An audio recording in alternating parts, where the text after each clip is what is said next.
Aria Blake moved quietly through the polished corridors of the exclusive indoor tennis academy. Dressed in a plain gray uniform, her broom tucked under one arm, she blended into the background, an unnoticed fixture amidst the glimmering chandeliers and polished hardwood floors. Tonight was a private exhibition match, an event buzzing with elite guests draped in designer clothes, their sharp laughter echoing with discussions of grand slams and rankings. She kept her head down as she swept near the VIP seating area, mindful of the murmurs from nearby. "Does she even know what's going on here?" a woman whispered, glancing sideways at Aria's modest attire. Another guest smirked, joking loudly about her accent, assuming she couldn't comprehend the tennis jargon laced into conversations bubbling around them. Aria met no eyes, letting the respectful silence of her presence be enough. Invisible was safer. On the court, the tennis pro was mid-swing, his racket cutting through the air with practiced precision. The bright lights overhead bathed the court in icy white, highlighting the sweat glistening on his brow. The audience hushed in anticipation, breath held as he lunged for a difficult return. Then, without warning, the man stumbled, his movement faltering mid-swing. His body crumpled awkwardly to the side, collapsing onto the polished wood floor. The racket slipped from his grasp, clattering against the edge of the court as gasps and startled cries erupted from the crowd. The atmosphere cracked instantly, an elegant night shattered in an instant as the player clutched his chest, his face twisted in sudden pain. For a beat, the room froze. Then shock rippled through the throng like a wave. Chaos erupted immediately after the tennis pro collapsed. Gasps turned into sharp shouts, and conversations were replaced by frantic whispers and rising panic. Some guests stood frozen in place, their eyes wide and unblinking, while others pulled out their phones, unsure whether to call for help or record the moment. Several event staff rushed forward, but hesitation was thick in the air, confusion tangled their movements like knots. Aria Blake remained rooted at first, her instincts wary from years of suppressing what she once was. Yet as the shouts grew louder, her sense of responsibility flared quietly deep within her. The crowded corridor where the incident occurred transformed into a chaotic tide, pushing guests backward, bumping into tables stacked with refreshments and glittering glassware. No one directed the crowd efficiently, they just shouted commands into the void without coordination, competing with one another's voices. Without hesitation, Aria stepped decisively forward, brushing aside murmurs and incredulous stares. "Step aside. Clear the space now," she said, her voice calm but commanding. A few guests turned toward her, confusion painted clearly on their faces. "You, what do you think you're doing?" a sharply dressed man barked, his lip curling with disdain. Aria ignored him, focusing on the collapsed athlete. "We need room for him to breathe and for first aid. Help me move people back." Her tone carried authority that brooked no argument. Slowly, the sea of people parted, enough space opening around the tennis pro to allow her access. Aria crouched beside him, careful not to jostle him. She checked his pulse on his wrist, then leaned in to monitor his breathing, shallow, irregular gasps. His face was pale, dripping with sweat, his fingers twitching weakly. "I'm trained," she announced softly but firmly, glancing up as two event attendants hovered uncertainly. "Call 911 now. Tell them it's a cardiac emergency at Court 3.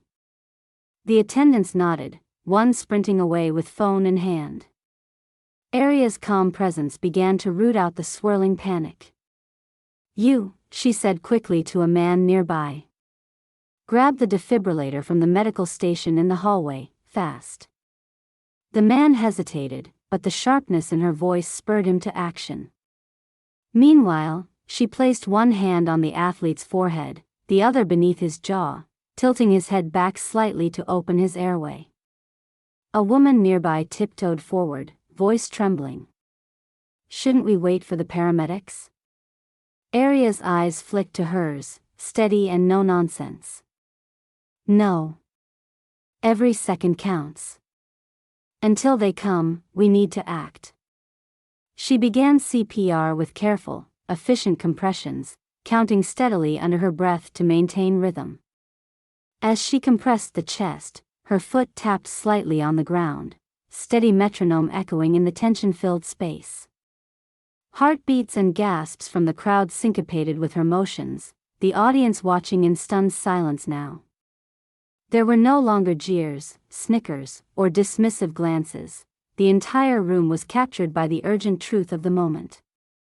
Then the defibrillator arrived, carried breathlessly by the man she'd sent.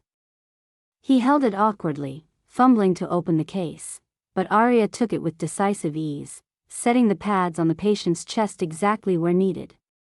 She double-checked the connections, then called out clearly to the crowd, "Clear the area. Don't touch him." Her voice cut through the rising tension like a blade. A cluster of guests reluctantly stepped back, hands raised. Arya pressed the button to deliver the shock, flinching slightly as the device hummed and then discharged. The silent room waited, breaths held.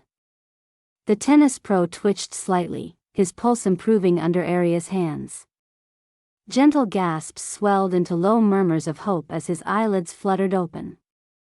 He blinked, confused, then slowly turned his head to follow the hovering figures. A woman near the VIP section whispered, eyes shining with awe, "She saved his life." A wave of realization spread through the crowd. Previously invisible Arya Blake became the center of attention, no longer a mere custodian, but a calm force who had stopped a spiraling disaster. Yet she stayed focused, continuing to comfort the athlete and direct others with unshaken composure, confident in her skills and determined. An event organizer pushed through the crowd, breathless and pale. Thank you so much," he said, nodding gratefully. You just did what no one else could." Arya smiled faintly but said nothing, her gaze quietly registering the shift from dismissal to reverence around her. For the first moments since the collapse, the atmosphere stopped spinning. The crisis had been contained. Emergency responders arrived shortly after, moving swiftly to take over from Arya. They examined the athlete, who by then was sitting upright, supported gently by Arya and a paramedic. The crowd gradually softened, chatter restarting, but now threaded with recognition and respect for the custodian who had stepped into the void. As paramedics wheeled the player away, Arya stood back, indifferent to the gathering crowd's gazes, the cameras that whispered through the edges of the room flickering to life. The mocking voices from earlier were silenced. Instead, many whispered her name softly, exchanging glances that now held admiration. For one evening, in the middle of an event where she was supposed to be unseen, Arya Blake had become impossible to ignore. The sharp beep and cadence of a distant ambulance siren faded into a memory as Arya Blake's thoughts drifted back years, back to a time when her hands were not meant to clean floors or carry brooms, but to save lives.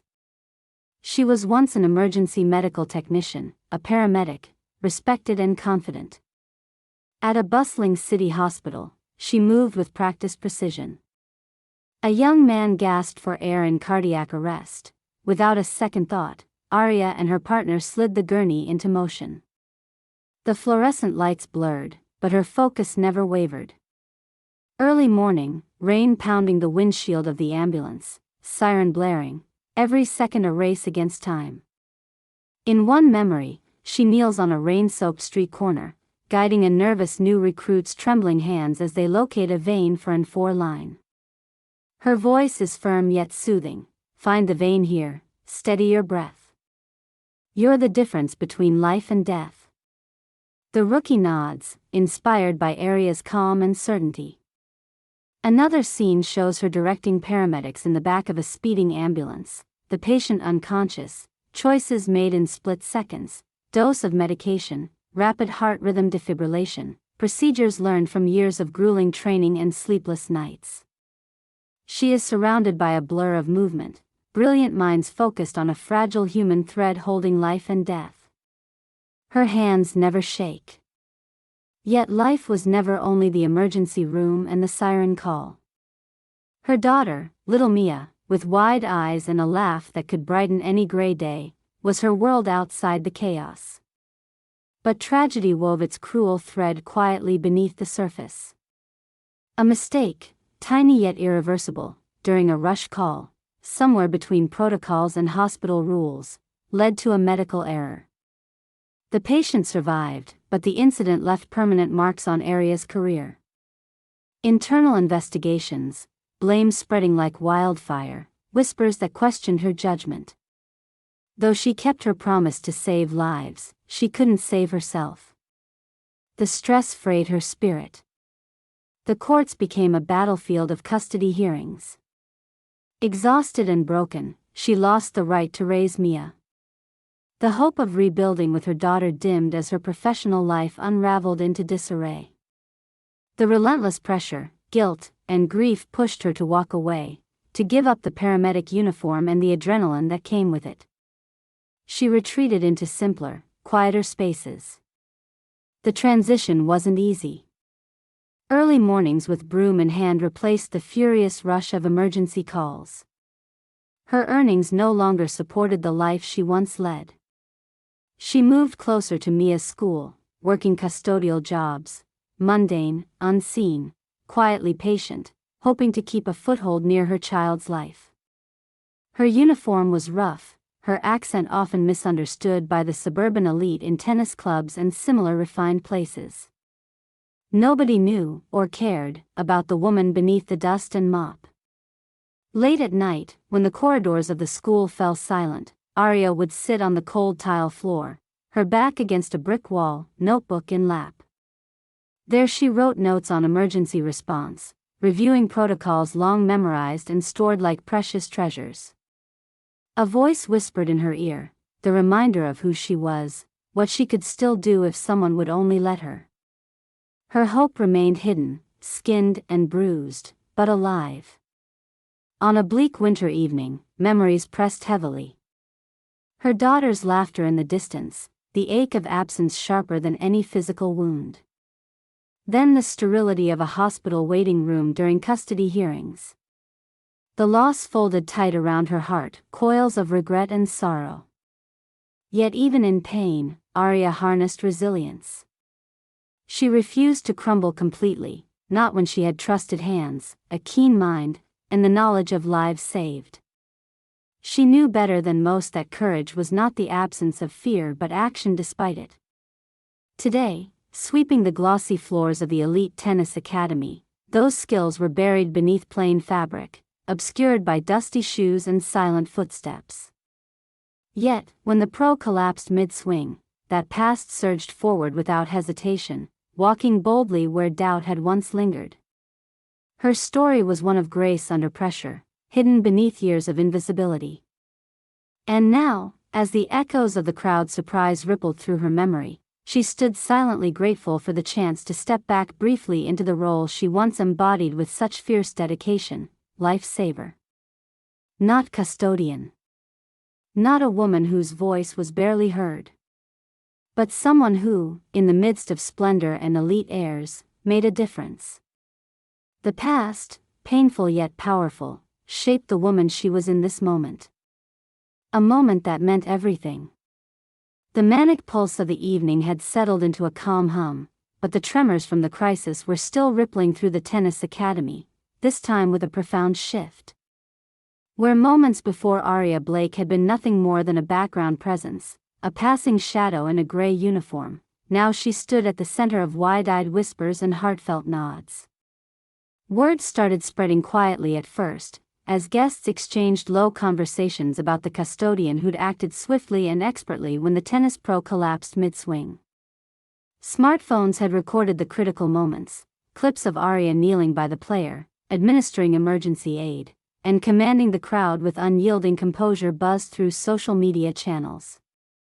The academy had become the unlikely stage for an unexpected hero.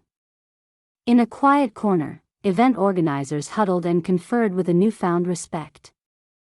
Several made their way toward Arya with genuine gratitude on their faces, a stark contrast to the casual disregard from earlier in the evening. Miss Blake, a tall man with an impeccably tailored suit, said, extending his hand warmly, "Your actions probably saved that man's life tonight." "Thank you, truly." His eyes searched hers for acknowledgement beyond mere politeness. Arya inclined her head in silent acceptance, unused to such attention but willing in that moment to meet it without retreat. Nearby, a woman who'd been a guest at the event approached, eyes glistening with unshed tears. "I was so scared," she whispered, voice trembling. "You were so calm. Thank you for making us believe everything would be all right." The crowd around them began to swell with murmurs of praise, the whispers growing steadily louder, brushing away the remnants of mockery that had once followed Arya like a shadow. Those who had once dismissed her as a simple custodian now looked upon her as a figure of competence and quiet strength. Among her colleagues, the shift was no less pronounced. Fellow staff members who had formerly ignored Arya in the hallway or joked under their breath about her accent now sought her out with friendly conversation and sincere smiles. One of the janitorial crew, Mark, who had always kept to himself, nodded in acknowledgement. "You were incredible, Arya. I never doubted you, but others, they weren't so sure." His voice held a mixture of pride and apology.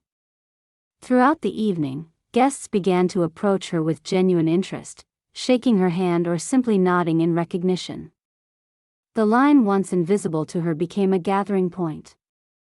Conversations swirled, with some asking if she had ever trained in emergency medicine, others expressing disbelief at her demeanor under pressure. Local news crews picked up the story almost immediately. One reporter, standing just beyond the velvet rope, interviewed an emotional spectator who had been seated just rows away from the incident. "I've witnessed plenty of accidents over the years at these events, but to see someone act with such calm and skill, especially someone we never noticed before, it was astounding," the guest said, voice thick with emotion. She stopped panic. She was a lighthouse in the storm. Online, the videos circulated widely. Dozens of posts tagged Arya Blake's name, lauding her quick thinking and unshakable composure. Screenshots of her in uniform alongside captions highlighting her expertise flooded forums and community pages. Then, as if a dormant flame ignited, more of her story began to surface. Old posts on volunteer paramedic work, snippets from community health events years earlier, all tied to her name. Some guests shared fond memories of past encounters with Arya at other local venues, places where her skills and kindness had quietly made a difference, even if those moments went largely unrecognized at the time. The narrative of an unassuming woman, hidden behind modest appearance, suddenly emerged as a tale of resilience and hidden strength. Backstage, Arya's co-workers' eyes reflected a newfound respect she had never known before. They no longer whispered. They no longer glanced away when she entered the room. Instead, they moved closer, eager to share stories and work alongside her on equal footing. It was subtle but meaningful, the invisible walls separating her dissolved like mist in morning sunlight. Late into the night, as the guests finally dispersed and the halls emptied, Arya remained near the court. She leaned against a pillar, watching the last few stragglers talk quietly, some still glancing at her with admiration. The gentle weight of something shifting inside her kept her grounded but not overwhelmed. Her phone buzzed softly. A message from Mark popped up. "You did good tonight. The whole team thinks so. Proud of you." She smiled quietly, thankful for small affirmations. A few hours later, an online news blog posted a detailed story about her, including interviews with medical professionals who praised her emergency response skills and lauded her calm approach during the crisis.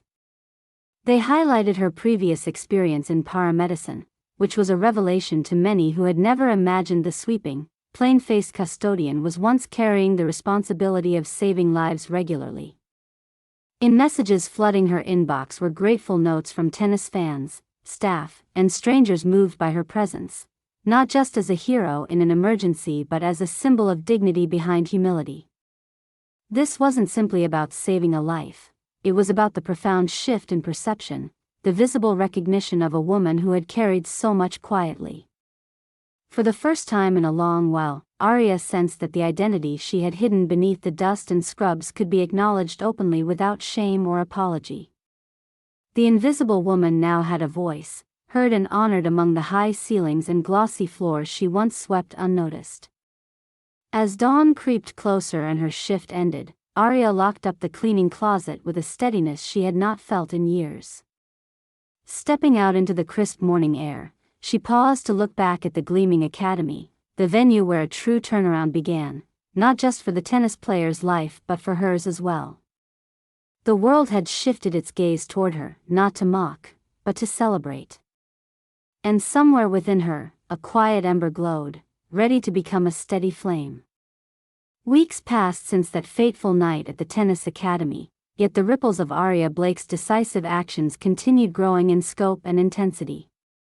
Her world, once constrained by shadows of obscurity, was opening carefully toward light, but she remained cautious.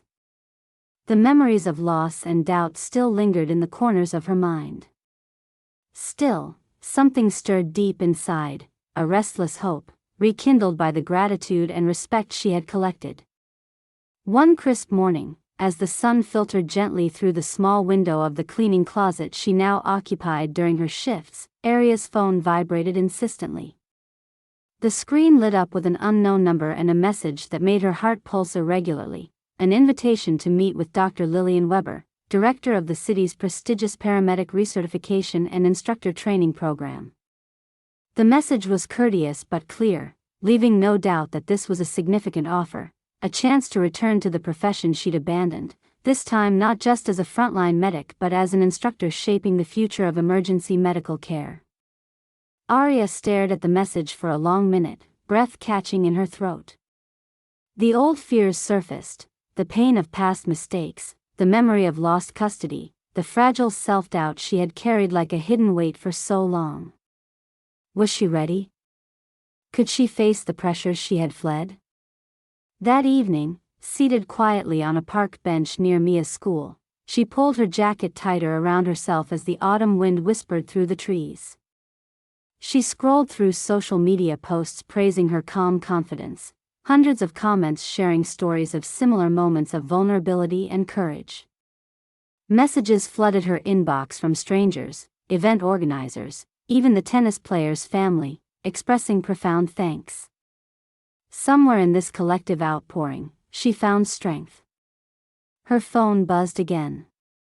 This time a voice message from Dr. Weber. "We all make mistakes, Arya. What matters is the courage to keep going. We want you back, and we see the extraordinary strength you carry." Her resolve wavered briefly but hardened quickly. The smile she gave to the darkening sky was soft but certain. Tomorrow she would make her choice. The next day, dressed not in the gray uniform that had become her armor but in a simple blouse and tailored pants, Arya walked into the formidable building of the paramedic academy. The walls seemed imposing at first, echoing with the footsteps of countless professionals who had come before her. Yet beneath her nerves was a familiar rhythm, the steady pulse of someone who had once worn this mantle with pride. Dr. Weber greeted her warmly in a bright office filled with posters of emergency procedures and photographs of students practicing life-saving techniques. "Welcome back," she said simply. "We've reviewed your story, seen your actions at the academy, and we know you will be an invaluable addition." Arya nodded, swallowing the lump in her throat. "I've spent years away," she admitted softly. "I'm not sure where I fit anymore. Sometimes, we have to be where we never thought we'd go to find where we belong," Dr. Weber replied with a knowing smile. "This program will train you to lead others, to share your experience, to inspire confidence." Over the next weeks, Arya immersed herself in the recertification process, surrounded by both new faces eager to learn and seasoned colleagues welcoming her quietly but warmly. The work was rigorous and demanding, but each step strengthened a part of her she thought had been lost forever. Her days stretched longer now, but evenings held another meaning. After late shifts, she would hug Mia close, watching her daughter's eyes glow with pride as her mother shared stories of regained purpose. They talked less about the past mistakes and more about the future, conversations about hope, resilience, and belonging that knitted their lives together again. At the academy, Aria's presence quickly became a touchstone for others, especially for single parents and those who had walked difficult personal roads. Her story was never told as a pity tale but as one of resolute courage. Instructors noticed the way students gravitated toward her steady calm, the way her hands guided them through life-saving maneuvers with gentle authority. The woman who once swept floors in near invisibility now stood as a leader, shaping others who would one day face the very moments she once feared but now faced strongly. One afternoon, as she demonstrated proper CPR technique to a group of trainees, a young man raised his hand, voice tentative. "What kept you going when things got so hard?" Aria paused, looking around at faces eager for truth. "I learned that strength isn't about never falling," she said slowly. "It's about standing up every time, even when the ground feels unsteady.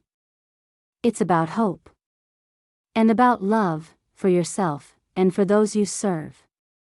Outside the classroom, a notebook she had kept for years sat tucked away, its pages now filled with fresh notes and hopes. Her past and present were entwined, a steady bridge rather than a broken road. Months later, as the seasons shifted once more, Aria stood in front of a new class of paramedics. Her badge gleamed with the insignia of instructor, the emblem of renewed purpose. She matched their eager gazes with quiet confidence, a smile touching her lips. The final image came with a soft dusk settling over the city. Aria walked through the sliding glass doors of the academy, her sleek new uniform crisp and bright. With a breath full of promise, she lifted her gaze and stepped forward, not as a custodian hidden in shadows, but as a woman reclaimed, no longer invisible, no longer afraid. Later, at home, she embraced Mia tightly, their bond stronger than ever, both mothers and daughters intertwined by courage, hope, and the quiet strength of starting again.